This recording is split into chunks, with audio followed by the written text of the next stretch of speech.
ရောင်လို့ခေါ်တဲ့အထက်တန်းကျောင်းသားလေးတစ်ယောက်နဲ့စတင်ထားပါတယ်။သူဟာရုပ်ရည်ချုံမောခံရပေမဲ့စိတ်မကောင်းစရာကတော့ဆင်းရဲလွန်းပြီးကတင်တောင်မရှိလို့ကျမ်းပြင်ပေါ်မှာအိပ်ရတဲ့အထိဘဝအခြေအနေကခက်ခဲလာပါတယ်။တမနက်မှာတော့သူကျောင်းသွားဖို့စောနိုးလာပြီးတဆက်နာချီနေတာကြောင့်နေမကောင်းပဲအေးမိနေတာသိတာပါတယ်။ဒါပေမဲ့အတက်နောက်ကျမှဆိုလို့အဝတ်စားတွေကိုအမြန်လဲပြီးထွက်ခဲ့ရပါတယ်။အိမ်မှာအမေဖြစ်သူမရှိတာကိုသတိပြုမိပြီးဘယ်သွားပါလိမ့်လို့တွေးနေတော့မှပဲအမေဖြစ်သူစီကမက်ဆေ့ချ်တခုဝင်လာပါတယ်။အလုပ်သွားပြီဖြစ်ကြောင်းမနက်စာစားပြီးကိုဂရုစိုက်ဖို့အကြောင်းရေးထားတာပါ။ရောင်ဟာအမေဖြစ်သူရဲ့ဂရုစိုက်မှုကိုဝမ်းသာပေမဲ့တစ်ခုခုကိုဖုံးကွယ်ထားသလိုစိတ်မကောင်းဖြစ်နေတဲ့အရိပ်ရောင်တွေရှိနေပါတယ်။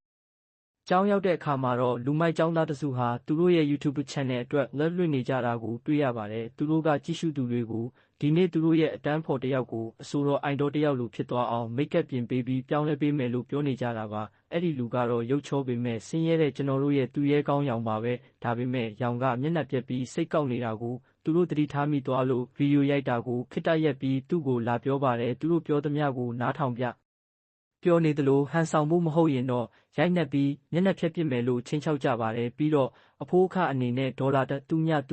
ူညပေးမှဖြစ်လို့စိတ်မဆိုးဖို့လည်းပြောပါတယ်။ရောင်ဟာဆင်းရဲပြီးပတ်စံလိုနေသလိုသူတို့ကိုလည်းကြောက်တာကြောင့်သဘောတူလိုက်ရပါတယ်။လူမိုက်ကျောင်းသားတွေကသူ့ကိုမိတ်ကပ်စပြင်ပေးပေမဲ့ကန်ဆိုးစွာပဲလှောင်ပြောင်တယောပြီးလူပြက်တယောက်လိုဖြစ်အောင်လုပ်ပစ်လိုက်ကြပါတယ်။ပြီးတော့လက်လွှင့်နေတော့အတင်းအကျပ်ရဲခိုင်းပြီး follow တွေကိုလက်ပြခိုင်းပါတယ်။အားလုံးကသူ့ကိုဝိုင်းလောင်ကြတာကြောင့်ကြည့်ရှုသူအရေအတွက် view count တွေတက်လာပြီးသူတို့ channel လဲပေါက်သွားပါတယ်။လူမိုက်တွေကတော့ပတ်စံအများကြီးရလို့ပြောနေကြတာပေါ့။ဒါပေမဲ့ရောင်ကတော့အတန်းထဲကအမြန်ထွက်ပြီးမျက်နှာသွားတစ်ပါတယ်။မှန်တင်ခုံရှိမှရက်ရင်သူ့ဘဝကိုသူစိတ်ပြက်အားမလို့အားမရဖြစ်နေရှာပါတယ်။ကျောင်းသားအားလုံးကသူ့ကိုအနိုင်ကျင့်ကြပြီးသူတို့အတွက်တော့ရောင်ဟာအတန်းထဲကလူပြက်တယောက်သက်ပါပဲ။သူဟာအစွမ်းအစရှိတဲ့ကျောင်းသားတစ်ယောက်သို့မဟုတ်စွမ်းအားရှင်တစ်ယောက်ဖြစ်ချင်မိတယ်။ဒါမှကိုကာကွယ်နိုင်မှာမို့လို့ပါ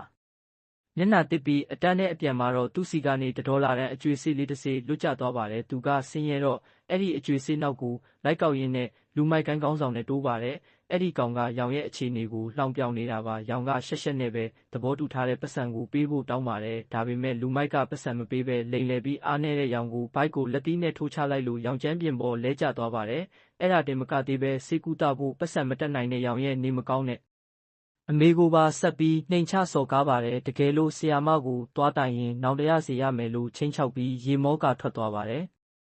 ရောင်ဟာကိုမကာကွယ်နိုင်တဲ့အတွက်စိတ်တက်ကြပြီးအားငယ်နေရှာပါတယ်။ကျမ်းပြင်ပေါ်ကအကျွေးစစ်လေးကိုကောက်ပြီးစိတ်ပြက်လက်ပြက်နဲ့ကြောင်းဆင်းချိန်မှာတော့အမေဖြစ်သူဆေးရုံတက်နေရမှန်းသိလို့ဆေးရုံကိုလိုက်သွားပါတယ်။ဆေးရုံမှာအမေကရောင်ရဲ့မျက်နှာမှာဒဏ်ရာတွေတွေ့လို့ကျောင်းမှာဘာဖြစ်ခဲ့လဲရန်ဖြစ်လာတာလားလို့မေးပါတယ်။ရောင်ကစိတ်လှုပ်ရှားသွားပေမဲ့အမေကိုထပ်ပြီးစိတ်မပူစေချင်လို့ဘာမှမပြောပဲတငယ်ချင်းတွေနဲ့စော်ရင်းချော်လဲတာလို့လိမ်ပြောလိုက်ပါတယ်။အမေကရောင်ပြောတာကိုယုံသွားပြီးသူ့အတွက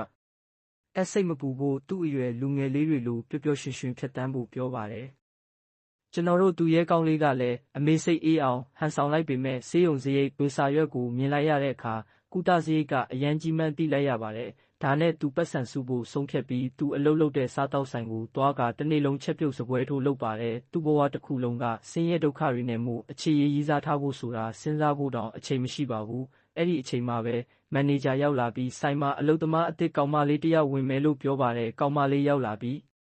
သူမနာမည်မီယာမရဲ့လို့မိတ်ဆက်ပါတယ်။ရောင်ဟာသူမကိုမြင်ချင်းသူမရဲ့အလှအပမှာနှင်းမျောသွားပြီးစိုက်ကြည့်နေမိတာကြောင့်မီယာကိုသဘောကျသွားတာထင်ရှားပါတယ်။မီယာကဘာလို့ကြည့်နေတာလဲလို့မေးတော့ရောင်ကရှက်ကန်းနဲ့တခြားဘက်ကိုအမြန်လှည့်ပြီးသူမကိုပဲအာယုံစိုက်ရင်းအလုပ်ဆက်လုပ်ပါတယ်။ရုတ်တရက်ဆိုသလိုကျောင်းကလူမိုက်ကိုင်းဟာ challenge အသစ်တစ်ခုလုပ်ဖို့ဆိုင်ထဲကိုလက်လွှင့်ရင်းဝင်လာပါတယ်။ရောင်ကလန့်ပြီးပုံနေလိုက်ပေမဲ့ဂိုင်းကောင်းဆောင်ကမီယာစီသွားပြီးchallengeအကြောင်းရှင်းပြပါတယ်။5မိနစ်အတွင်းဘာကာတစ်လုံးလုပ်ပေးဖို့တကယ်လို့မလုပ်နိုင်ရင်မီယာရဲ့ဖုန်းနံပါတ်ကိုပေးရမယ်လို့ဆိုပါတယ်။မီယာမလုပ်နိုင်တော့ဘူးအထင်နဲ့သူမကိုလာနှောက်ယှက်နေတာမို့မီယာလည်းဘာလို့ရမှန်းမသိဖြစ်နေပါတယ်။ဒါကိုမြင်တဲ့ရောင်ကမီယာကိုကူညီဖို့ဆုံးဖြတ်ပြီးအဲ့ဒီဘာကာကိုသူ့လုပ်ပေးမယ်လို့ပေါ်လိုက်ပါတယ်။လူမိုက်တွေကလည်းသဘောတူလိုက်ပြီးရောင်ကတကယ်ပဲစက္ကန့်ပိုင်းအတွင်းအချိန်မီဘာကာလုပ်ပေးလိုက်ပါတယ်။လူမိုက်တွေစီသွားချပြီးတော့challengeရှုံးသွားတဲ့အတွက်သူတို့အားလုံးအံ့ဩသွားကြပါတယ်။ဒါပေမဲ့ပိုဆိုးတာကကောင်မလေးလှလေးရဲ့ဖုန်းနံပါတ်မရလိုက်တာမို့သူတို့ဒေါသကြီးနဲ့ဆိုင်ထဲကထွက်သွားကြပါတယ်။မီယာကရောင်ကူညီပေးခဲ့တာကိုသဘောကျသွားပြီးကျေးဇူးတင်စကားပြောပါတယ်။ရောင်ကတော့ချောင်းဟန်ရင်သူမနဲ့စကားပြောရလို့အရန်ပျော်သွားပြီး ဒါဟာငါရဲ့စံပြဇနီးလောင်းမဲလို့တွေးကာသူတို့လက်ထက်ရင်နေမဲ့တိုက်ခန်းအယောင်ကိုပါစိတ်ကူးရင်နေပါတော့တယ်ဒါပေမဲ့သူ့စီဘာအန္တရာယ်လာတော့မလဲဆိုတာသူမသိသေးပါဘူးအမိုက်သွားသွန်းတဲ့အခါမှာတော့လူမိုက်ကိုင်းကသူ့ကိုစောင့်နေတာနဲ့တိုးပါတယ်သူတို့ကကလဲစားချေဖို့ရောင်ကိုဝိုင်းပိတ်ပြီးခေါင်းဆောင်ဖြစ်သူကလက်မောင်းကိုချိုးပြစ်မတက်အားပြင်းပြင်းနဲ့ရိုက်နှက်ပါတဲကန်ကောင်းထောက်မှစွာပဲမီယာကဒါကိုမြင်သွားပြီးရောင်အစင်ပြေရဲ့လားလို့လာမေးပါတယ်လူမိုက်ကလူမိသွားလို့ချက်ချင်းနောက်ဆုတ်လိုက်ပြီးနှုတ်ဆက်နေတာပါလို့ဟန်ဆောင်ပါတယ်ပြီးတော့ရောင်ကိုတယောက်ယောက်ကိုတွားပြောရင်အသက်မချမ်းဘူးလို့ချင်းချောက်ပြီးထွက်သွားပါတယ်မီယာကရောင်ကိုလာရဲပေးပေမဲ့ရောင်ကတော့ရေမောပြီးအဆင်ပြေပါတယ်သူတို့ကအတန်းဖော်တွေမှုနောက်နေကြတာပါနည်းနည်းကျန်းသွားတာလို့ပြောပါတယ်ပြီးတော့အလုတ်ပြန်လုပ်ဖို့ထွက်သွားပေမဲ့မီယာကတော့ရောင်လိန်ပြောနေမှန်းနဲ့အနိုင်ကျင့်ခံနေရမှန်းရိပ်မိပါတယ်သူမကရောင်ကိုဆက်ဆောင်ကြည့်ပြီးသူ့အကြောင်းကိုပိုသိအောင်ပြပြီးတော့ကူညီပေးခဲ့တာကိုကျေးဇူးဆက်ဖို့အတွက်ရောင်နဲ့ပိုရင်းနှီးအောင်လုပ်ဖို့ဆုံးဖြတ်လိုက်ပါတယ်အလုတ်ဆင်းလို့အိမ်အပြန်လမ်းမှာတော့ရောင်ဟာလူမိုက်တွေတဲကတယောက်နဲ့လမ်းမှာထပ်တိုးပါတယ်အဲ့ဒီလူမိုက်ကရောင်အိမ်မှာတယောက်တည်းနေမှန်းသိလို့ရောင်ရဲ့အိမ်မှာငှက်လွှင့်ဖို့အတင်းလိုက်ခဲ့ပါတယ်ရောင်လဲကြောက်လို့သဘောတူလိုက်ရပါတယ်အိမ်ရောက်တော့ရောင်ကစားဖို့ခောက်ဆွဲပြုတ်ဖာစတာလုပ်ပါတယ်ဒါပေမဲ့သူကဆင်းရဲပြီးတိတ်လဲသတိမရှိတော့ငှက်လွှင့်နဲ့စက်ပစ္စည်းကျိုးကိုခလုတ်တိုက်ပြီးလဲကျသွားပါတယ်အစားအသောက်တွေကပူပူလောလောကြီးလူမိုက်ပေါ်မှောက်ကျသွားတာမို့လူမိုက်ကပူလွန်းလို့အော်ပါတော့တဲလဲလိုင်းပြတ်သွားတဲ့အတွက်သူဒေါသထွက်ပြီးကလဲစားချေဖို့ရောင်ကိုကျမ်းပြင်ပေါ်တွန်းချကမျက်နှာကိုခြေထောက်နဲ့နင်းတဲ့အထိရိုက်နှက်ပါတော့တယ်။ရောင်ဟာဒီလိုအဆက်ခွဲခံရမှုကိုထပ်ပြီးမအောက်အီးနိုင်တော့ပဲကျောင်းမှာရိုက်တာခံခဲ့တယ်ဆိုင်မှာရိုက်တာခံခဲ့တယ်ဒါပေမဲ့ငါအိမ်ငါကတင်ပေါ်မှာတော့ဘယ်တော့မှအဖြစ်မခံဘူးလို့အော်ပြီးရုံးထွက်ကလူမိုက်ရဲ့မျက်နှာကိုအပြင်းနဲ့လက်သီးနဲ့ပြန်ထိုးလိုက်ပါတယ်သူတို့နှစ်ယောက်မျက်နှာတွေကွဲပြဲကုန်တဲ့အထိအပြန်အလှန်တပ်ပုတ်ကြပြီးနောက်ဆုံးရောင်ကလူမိုက်ကိုအိမ်ပြင်ထုတ်မောင်းလိုက်နိုင်ပါတယ်သူဟာပထမဆုံးအကြိမ်ကိုကာကွယ်နိုင်ခဲ့လို့ပြောနေပါတယ်နောက်တနေ့မှာတော့ဆေးရုံကအမေစီသွားလဲပေမဲ့ဆရာဝန်ကအမေရဲ့အခြေအနေကစိုးရိမ်ရပြီးအရေးပေါ်ခွဲစိတ်မှုမလုပ်ရင်အသက်အန္တရာယ်ရှိတယ်လို့ပြောပါတယ်။ရောင်မပတ်စံမရှိလို့ဘာလို့ရမှန်းမသိရောက်ရက်ခတ်သွားပြီးပတ်စံရှာဖို့အချိန်နည်းနည်းပေးပါလို့ဆရာဝန်ကိုတောင်းပန်ကစဉ်းစားရင်းထွက်လာခဲ့ပါတယ်။အဲ့ဒီအချိန်မှာပဲမင်းညကအိမ်လာတဲ့လူမိုက်စီကဖုန်းဝင်လာပြီးဗီဒီယိုကိုအမြန်ဖြတ်ပေးဖို့လာတောင်းပန်ပါတယ်။ရောင်ကနားမလည်လို့မေးတော့မနေ့ကဖုန်းက recording ဖမ်းထားမိပြီးသူတို့ရန်ဖြစ်တဲ့ဗီဒီယိုပါတော့အားတယ်လို့ပြောပါတယ်။ရောင်ဟာလန့်သွားပြီးအိမ်ကိုအပြေးလွှားပြန်ကစစ်ကြည့်လိုက်တဲ့အခါအဲ့ဒီဗီဒီယိုဟာဗီဒီယိုတွေအများကြီးရနေတာကိုတွေ့ပြီးစွန့်သွားပါတယ်။သူရှက်သွားပြီးကိစ္စပြီးသွားအောင်ဗီဒီယိုကိုဖျက်ပစ်လိုက်ပါတယ်။ဒါပေမဲ့နောက်တစ်နေ့ကျောင်းရောက်တဲ့အခါအတန်းဖော်တွေကသူ့ကိုစောင့်နေကြပါတယ်။အားလုံးကအဲ့ဒီဗီဒီယိုကိုအွန်လိုင်းမှာမြင်ဘူးကြတာမို့ရောင်ဟာဘယ်သူမှဂရုမစိုက်တဲ့ကျောင်းသားဘဝကနေကျောင်းမှာအာယုံစိုက်ခံရဆုံးနဲ့လူကြိုက်အများဆုံးကျောင်းသားဖြစ်သွားပါတယ်။ရောင်လည်းမယုံနိုင်လောက်အောင်ပျော်သွားတာပေါ့။ဒါပေမဲ့အဲ့ဒီအချိန်မှာပဲအနိုင်ကျင့်တတ်တဲ့လူမိုက်ကိုင်းကောင်းဆောင်ကဒေါသတကြီးဝင်လာပါတယ်။ရောင်စီမှာအရှုံးပေးခဲ့ရတဲ့သူ့ရဲ့လူမိုက်တငယ်ချင်းကြောင့်သူ့ရဲ့ကျောင်းကဂုံတိတ်ခါထိခိုက်သွားလို့ကလဲစားချေဖို့လာတာပါ။အဲ့ဒီလူမိုက်ကရောင်ကိုရိုက်ဖို့ပြင်ပေမဲ့ဂိုင်းကောင်းဆောင်ကသူ့ကိုခလုတ်တိုက်ပြီးကျမ်းပြင်ပေါ်လှဲချလိုက်ပါတယ်။အားနည်းတဲ့ရောင်ကိုတောင်ရှုံးရသလားဆိုပြီးအဲ့ဒီလူမိုက်ကိုဂိုင်းထဲကထုတ်ပစ်လိုက်ပြီးဘသူကိုမဆိုသွားပြောရင်မျက်နှာခွဲပစ်မယ်လို့ချိန်ချောက်ပါတယ်။ဂိုင်းကအထုတ်ခံရတဲ့လူမိုက်ဟာအပေခံဖြစ်သွားလို့အချိန်ကောင်းမှကလဲစားချေဖို့ဆုံးဖြတ်ပြီးကျောင်းမုတ်စားဆင်းချိန်မှာရောင်ကိုကျောင်းခေါင်မိုးပေါ်ခေါ်သွားပြီးစကားပြောပါတယ်သူကဂိုင်းကောင်းဆောင်ရဲ့အမှန်တရားကိုဖွင့်ချဖို့ရောင်နဲ့ပူးပေါင်းခြင်းတယ်လို့ကန့်လန့်ပါတယ်သူတို့ကဝါးလွှင့်ပြီးဖွင့်ချဖို့သဘောတူလိုက်ကြပါတယ်ရောင်ကကြောက်ပေမဲ့သဘောတူလိုက်ရတာပါအတန်းထဲပြန်ရောက်တော့ဂိုင်းကောင်းဆောင်ကသူတို့နှစ်ယောက်လုံးရဲ့နာမည်ကြီးမှုကိုအသုံးချပြီးဗီယူတက်အောင်ပတ်စံပူရအောင်သူတို့နဲ့တူဝဲလွှင့်ဖို့အတင်းခေါ်ပါတယ်သူကပရိသတ်တွေရှေ့မှာသူတို့နဲ့ပြန်လဲတင့်မြတ်သွားပြီဖြစ်ကြောင်းအားလုံးတငယ်ချင်းတွေဖြစ်သွားပြီဖြစ်ကြောင်းဟန်ဆောင်ပြီးလက်ဆောင်တွေပတ်စံတွေပို့ပေးဖို့တောင်းဆိုပါတယ်ဒါပေမဲ့ရောင်ကဒေါသထွက်ပြီးကင်မရာကိုလူယူကဒီကောင်ဟာလူလိန်နိုင်ကျင့်တဲ့ကောင်လို့ဖွင့်ချပြီးသူ့ခန္ဓာကိုယ်ကဒဏ်ရာတွေကိုပြလိုက်ပါတယ်ဂိုင်းကောင်းဆောင်ဟာလန့်သွားပြီးလက်ကိုချက်ချင်းပိတ်လိုက်ပါတယ်ပြီးတော့ရောင်ကိုနောက်လျစေရမယ်ဆိုပြီးအားကုံသုံးကလဲကျသွားတဲ့အထိရိုက်နှက်ပါတော့တယ်ရောင်တေလူမျောပါဖြစ်သွားပြီးအထင်နဲ့လှည့်ထွက်သွားချိန်မှာရောင်ကသူ့ခြေထောက်ကိုလှမ်းဖမ်းပါတယ်တကယ်တော့ဒါတွေအားလုံးဟာရောင်ရဲ့အကွက်ချစီစဉ်မှုပါသူကအပေခံလူမိုက်နဲ့ကြိုတင်သဘောတူထားပြီးဒီအဖြစ်အပျက်ကိုဗီဒီယိုရိုက်ကပို့ပြီးနာမည်ကြီးအောင်ပတ်စံရအောင်လုပ်ခဲ့တာဖြစ်ပါတယ်ဂိုင်းကောင်းဆောင်ကဒေါသတကြီးနဲ့ရောင်ရဲ့မျက်နှာကိုသူ့ရဲ့အပြအင်းထန်ဆုံးအကွက်နဲ့ထိုးဖို့ပြင်ဆင်လိုက်ပါတယ်။အဲ့ဒီအချိန်မှာပဲကျောင်းသားတစ်ယောက်ရောက်လာပြီးတားလိုက်ပါတယ် အဲ့ဒီကျောင်းသားဟာကျောင်းမှာအားလုံးကလေးစားကြတဲ့အရန်တန်မာတဲ့နာမည်ကြီးလက်ဝှေ့သမားတစ်ယောက်ဖြစ်ပါတယ်။သူကမင်းတို့ဆူညံလွန်းလို့ငါအိပ်လို့မရဘူးလို့ပြောလိုက်တာကြောင့်ခိုင်းကောင်းဆောင်ကကြောက်လန့်တကြားတောင်းပန်ပြီးအတန်ထဲကထွက်သွားပါတယ်။လက်ဝှေ့သမားကအပြင်းထန်ရိုက်ခံရလို့မေးလဲသွားတဲ့ရောင်ရဲ့တတိကိုသဘောကျသွားပြီးသူ့ကိုဆေးပေးခန်းစီပွေ့ချီသွားပေးပါတယ်။ကျွန်တော်တို့ရဲ့သူရဲကောင်းနိုးလာတဲ့အခါအပေခံလူမိုက်ကိုအစီအစဉ်အောင်မြင်ရဲ့လားလို့မေးပါတယ်။သူကအဲ့ဒီဗီဒီယိုဟာ view 1 million views ကျော်သွားပြီဖြစ်လို့ပတ်စံအများကြီးရပြီလို့ပြောပါတယ်။ပတ်စံကိုတဝက်စီခွဲယူဖို့ဆုံးဖြတ်ကြပြီးရောင်ကတော့အမေရဲ့ခွဲစိတ်စရိတ်တချို့တဝက်ရပြီဖြစ်လို့ပြောနေပါတယ်။ဒါပေမဲ့အပေခံလူမိုက်ကပတ်စံဖို့ရအောင်ဝဲမှာအရိုက်ခံရတဲ့ဗီဒီယိုတွေဆက်လုပ်ဖို့ကမ်းလှမ်းပါတယ်။လူတွေကအရိုက်ခံရတာကိုကြည့်ရတာပိုကြိုက်ပြီးပိုပြီးနာမည်ကြီးကချမ်းသာလာလိမ့်မယ်လို့ဆွဲဆောင်ပါတယ်။ရောင်ကနေဦးမင်းကငါ့ကိုလည်းမှာအရိုက်ခံရမဲ့လူအားနေတဲ့လူအနေနဲ့တရုတ်ဆောင်ခိုင်းတာလားငါနာမကိုတကယ်ကြောက်တယ်လို့ပြောပါတယ်။ဒါပေမဲ့နေမကောင်းတဲ့အမေရဲ့အသက်ကိုကယ်ဖို့အတွက်သူမတက်တာပဲသဘောတူလိုက်ရပါတယ်။လူမိုက်ကပျော်သွားပြီးဗီဒီယိုကကြာလေပတ်စံပိုရလေမို့လို့တက်နိုင်သမျှအကြာကြီးခံနိုင်အောင်စူးစမ်းဖို့ပြောပါတယ်။ရောင်ကလည်းစူးစမ်းကြည့်မယ်လို့ကတိပေးပါတယ်။ဒါနဲ့ဆက်မပြောခင် like ခလုတ်လေးနှိပ်ဖို့မေးနေရင်အခုပဲ like နဲ့ subscribe နှိပ်ပေးခဲ့အောင်တော့တငယ်ချင်းအိမ်ပြန်ရောက်တော့ရောင်ကအွန်လိုင်းကနေလက်ဝှေ့ဗီဒီယိုတွေကြည့်ပြီးတိုက်ခိုက်ရေးပညာကိုလေ့လာပါတယ်။အဲ့ဒီမှာမတော်တဆကြက်မျက်နှာဖုံးဆွတ်ထားပြီးမင်းတို့ကိုတတ်မအောင်လုပ်ပေးနိုင်တယ်လို့ပြောနေတဲ့လူတစ်ယောက်ရဲ့ဗီဒီယိုကိုတွေ့ပါတယ်။ရောင်ကအဲ့ဒီလူကိုယူနေတာပဲဆိုပြီးရဲကဗီဒီယိုပိတ်ပြီးအိပ်ပျော်သွားပါတယ်။ဒါပေမဲ့အနိုင်ကျင့်ခံရတဲ့အိမ်မက်ဆိုးတွေမှတ်ပြီးလက်နိုးလာတာကြောင့်အဲ့ဒီဗီဒီယိုကိုဆက်ကြည့်ရမလားမကြည့်ရဘူးလားဝေခွဲမရဖြစ်နေပါတယ်။နောက်တစ်နေ့ကျောင်းသွားတော့ဂိုင်းကောင်းဆောင်နဲ့အပေါင်းပါတွေကစောင့်နေပါတယ်။သူကရောင်ရဲ့ဗီဒီယိုကိုမြင်ပြီးကလဲစားချေဖို့ရောင်ရဲ့ခြေထောက်ကိုဆွဲကလှေကားပေါ်ကနေလှိမ့်ချပြီးအယိုးကျိုးမတက်အပြင်းပြင်းနဲ့ရိုက်နှက်ပါတယ်။အရှုံးပေးဖို့တောင်းဆိုပြီးမပေးရင်အသက်ပါတက်ပစ်မယ်လို့ချိန်ချောက်ပါတယ်။ကျွန်တော်တို့ရဲ့သူရဲကောင်းဟာအရန်ပင်ပန်းနေပြီးအရှုံးပေးတော့မလို့ဖြစ်သွားပေမဲ့အပေခံလူမိုက်ကဗီဒီယိုရိုက်နေတာကိုမြင်လိုက်ရတာကြောင့်ပတ်စံနဲ့ဗီဒီယိုပိုရဖို့အတင်းအောင်အေးတီးခံလိုက်ပါတယ်။သူကစိတ်သက်ခွန်အားပြန်မွေးပြီးကို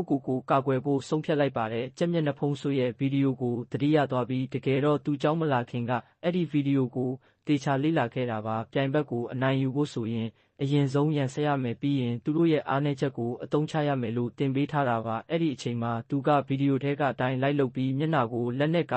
ာကွယ်ပါတယ်။ဂိုင်းကောင်းဆောင်ကပိုဒေါသထွက်ပြီးအားကုန်သုံးတိုက်ခိုက်ပေမဲ့ဒီတစ်ခါတော့ရောင်ကတနေရာထဲမှာတင်အသာလေးရှာကောင်းတိန်လိုက်နိုင်ပါတယ်။အားလုံးကအံ့ဩသွားပြီးကံကောင်းလို့ရှောင်နိုင်တာလို့ထင်ကြပေမဲ့ရောင်ကတော့ကြက်မျက်နှာဖုံးဆိုးရဲ့စကားတွေဟာတကယ်မှန်မှန်အတည်ပြုလိုက်နိုင်ပါပြီ။သူကညွှန်ကြားချက်တွေအတိုင်းဆက်လုပ်ဖို့ဆုံးဖြတ်ပြီးလက်တီးချက်ရဲ့တန်ကိုမခံရစေဖို့ပြိုင်ဘက်နဲ့အနီးကပ်ဆုံးနေရာမှာရှိနေရမယ်ဆိုတဲ့စကားကိုသတိရသွားပါတယ်။ဂိုင်းကောင်းဆောင်ကထိုးဖို့ပြင်းတဲ့အချိန်မှာရောင်ကအနီးကပ်ဆုံးကိုတိုးကပ်သွားပြီးလက်တီးချက်ကိုခံယူလိုက်ပါတယ်။အနီးကပ်မှုလို့ရောင်ဟာတကယ်ပဲဘာတန်ရာမှမရပဲမတ်ရက်နိုင်ခဲ့ပါတယ်။သူကနိုင်တော့မယ်လို့တွေးပြီးပျော်သွားပေမဲ့ဗီဒီယိုကြည့်တုန်းကတေချာအာယုံမစိုက်ခဲ့လို့ကြံတဲ့ညွှန်ကြားချက်တွေကိုမေ့သွားပါတယ်။အဲ့ဒီလိုအာယုံလွတ်သွားတဲ့အချိန်မှာဂိုင်းကောင်းဆောင်ကသူ့ကိုကန်ချလိုက်လို့ကျမ်းပြင်ပေါ်လဲကျသွားပြီးအပတ်သက်လုပ်ဖို့အနားတိုးလာပါတယ်။ရောင်ကတော့ဒါငါရဲ့အဆုံးသက်ပဲလို့ခံစားလိုက်ရတဲ့အချိန်မှာကျောင်းသားအစ်ကောင်မလေးတစ်ယောက်ရောက်လာပြီးဖုန်းနဲ့ဗီဒီယိုရိုက်တယ်လို့ဟန်ဆောင်ကအခုချက်ချင်းနောက်ဆုံးမဟုတ်ရင်အွန်လိုင်းပေါ်တင်လိုက်မယ်လို့ချိန်ချောက်ပါတယ်ကခေါင်းဆောင်လည်းကြောက်ပြီးထွက်သွားရပါတယ်။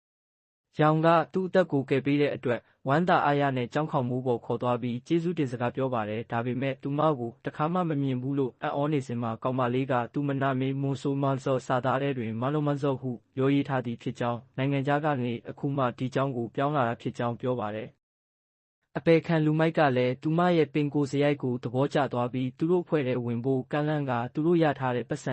25သူမြပြပြီးစီးယုံပါတယ်။မွန်ဆိုကသဘောတူလိုက်ပြီးသူမက programming ပညာရှင်ဖြစ်လို့ channel ကိုသူမကပဲစီမံခန့်ခွဲပြီးဗီဒီယိုတွေတက်အောင်လုပ်ပေးမယ်လို့ပြောပါတယ်။သူတို့အားလုံးအတူတူထွက်လာကြပြီးမွန်ဆိုက channel နာမည်ကို The Famous Punch နာမည်ကြီးလက်တီးချက်လို့ပေးဖို့အကြံပြုပါတယ်။ဘာလို့လဲဆိုတော့ရောင်ရံဖြစ်တဲ့အချိန်တိုင်းဗီဒီယိုတွေအများဆုံးတက်လို့ပါပဲ။ရောင်လည်းအဲ့ဒီနာမည်ကိုသဘောကျပြီးသဘောတူလိုက်ပါတယ်။ကျောင်းဆင်းတော့ရောင်ကသူ့အလုပ်လုပ်တဲ့ဆိုင်ကိုသွားပြီးကြက်မျက်နှာဖုံးဆွရဲ့ဗီဒီယိုတွေကိုကြည့်ကလိုက်ပြီးလေ့ကျင့်နေပါတယ်။အဲ့ဒီအချိန်မှာပဲလုပ်ဖို့ကင်ဖက်မီးရဝင်လာလို့သူရှက်ကန်းတဲ့ဗီဒီယိုကိုအမြန်ပိတ်လိုက်ရပါတယ်။သူကအရေးကြီးကိစ္စရှိလို့ခွင့်ပေးဖို့မန်နေဂျာကိုသွားတောင်းဆိုပေမဲ့အလုပ်များနေလို့မန်နေဂျာကညင်းပါတယ်။ဒါပေမဲ့မီယာကကူညီချင်လို့ရောင်ရဲ့နေရာမှာသူမအစားဝင်လုပ်ပေးမယ်လို့ပြောပြီးဖ ဖုန်းနံပါတ်ပေးကလိုအပ်တာရှိရင်အချိန်မရွေးဖုန်းဆက်ဖို့ပြောပါတယ်။ရောင်လဲဝမ်းသာအားရနဲ့ကျေးဇူးတင်လိုက်ပါတယ်။အလုပ်ပြီးတော့သူ့ပဲခံလူမိုက်နဲ့တွားတွေ့ပေမဲ့သူ့စိတ်ထဲမှာတော့မီယာရဲ့ဖုန်းနံပါတ်အကြောင်းပဲတွေးပြီးပြောနေပါတယ်။လမ်းမှာလူနှစ်ယောက်ကသူ့ကို The Famous Punch Channel ပိုင်ရှင်ဆိုပြီးမှတ်မိသွားကအတူတူဓာတ်ပုံရိုက်ဖို့လာတောင်းဆိုပါတယ်။ရောင်ကသူနာမည်ကြီးလာပြီဆိုပြီးအံ့ဩကလက်ခံလိုက်ပေမဲ့တကယ်တော့သူတို့ကလူလိမ်ဓာပြတွေဖြစ်နေပါတယ်။သူတို့ကရောင်ကိုလူသူကင်းဝေးတဲ့နေရာခေါ်သွားပြီးပတ်စံအိတ်ကိုလူယူသွားကြပါတယ်။အောင်ကရဲတိုင်ခြင်းပေမဲ့အပေခံလူမိုက်ကဓာတွေကိုလက်လွင့်ပြီးရိုက်ထားတာမို့လို့ဗီယူတွေအများကြီးတက်နေပြီးပတ်စံပိုရအောင်အဲ့ဒီဓာပြတွေကိုတွားချပစ်လိုက်ဖို့ပြောပါတယ်။ကျွန်တော်တို့သူရဲကောင်းကကြောက်ပေမဲ့တတိမွေပြီးဓာပြတွေရဲ့ခိုအောင်တဲ့နေရာအထိလိုက်သွားကပတ်စံအိတ်ပြန်ပေးဖို့တောင်းပါတယ်။ဓာပြကမင်းရိုက်ထားတဲ့ဗီဒီယိုတွေကငါတို့အပေါ်အလုပ်ဖြစ်မယ်ထင်နေလားလို့မေးတော့ရောင်ခဲ့ဖြစ်တယ်။အခုပဲမင်းတို့နဲ့ချရမယ်လို့ပြန်ပြောပါတယ်။ဓာပြကရောင်ကိုအားနေတယ်ထင်နဲ့လှောင်ပြောင်ပြီးအကြည်ရင်ချုပ်ကချဖို့ပြင်ပါတယ်။ရောင်ကကြက်မျက်နှာဖုံးဆိုရဲ့လေ့ကျင့်ခန်းတွေကိုတတိယပြီးငြိမ်ငြိမ်မက်မက်မရက်နေနဲ့ပြိုင်ဘက်ရဲ့လက်တီးချက်တိုင်းကိုရှောင်မပွဲကပိုးကြကြခံပြီးဗီယူတွေတက်မယ်မဟုတ်ရင်ရှုံးသွားလိမ့်မယ်ဆိုတာကိုအသုံးချပါတယ်။သူကမျက်နှာကိုကာကွယ်ပြီးဓာပြကထိုးတဲ့အခါရောင်ကအရှိန်ဟုန်နဲ့ရှောင်တိန်ပါတယ်။ပြိုင်ဘက်ဒေါသထွက်ပြီးအာယုံလွတ်သွားအောင်တမင်လုပ်တာပါအစီအစဉ်ကအလုပ်ဖြစ်ပြီးလက်တီးချက်တွေကိုအားလုံးရှောင်နိုင်ခဲ့ပါတယ်။ဓာပြကအာကုန်သုံးပြီးထိုးတဲ့အချိန်မှာရောင်ကအရင်ဂိုင်းကောင်းဆောင်နဲ့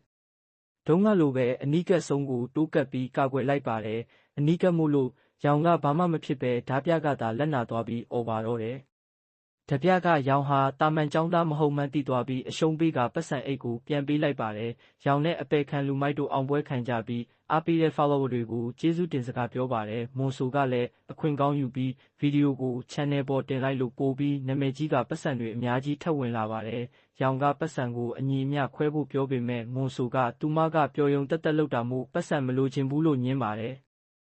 အပေခံလူမိုက်ကမွန်ဆိုရဲ့ဝေစုကိုပါယူချင်နေလို့ရောင်ကမင်းဘဝကနေဝေစုတော်တော်ရနေပြီပဲအဲ့ဒါပဲယူလိုက်လို့ပြောပြီးအဖွဲ့ကနေနှုတ်ထွက်မယ်လို့ချင်းချောက်ပါတယ်လူမိုက်ကရောင်မရှိရင် channel ကိုဘယ်သူမှကြည့်မှာမဟုတ်လို့ကြောက်သွားပြီးစနောက်တာပါလို့ချော့ရပါတယ်ဒါပေမဲ့ရောင်ကသူကသာအရိုက်ခံရပြီးအသက်နဲ့ရင်းရတာမို့ပတ်စံရခိုင်နှုန်းပိုရမယ်လို့စီကံချက်ထုတ်တာကြောင့်လူမိုက်လည်းသဘောတူလိုက်ရပါတယ်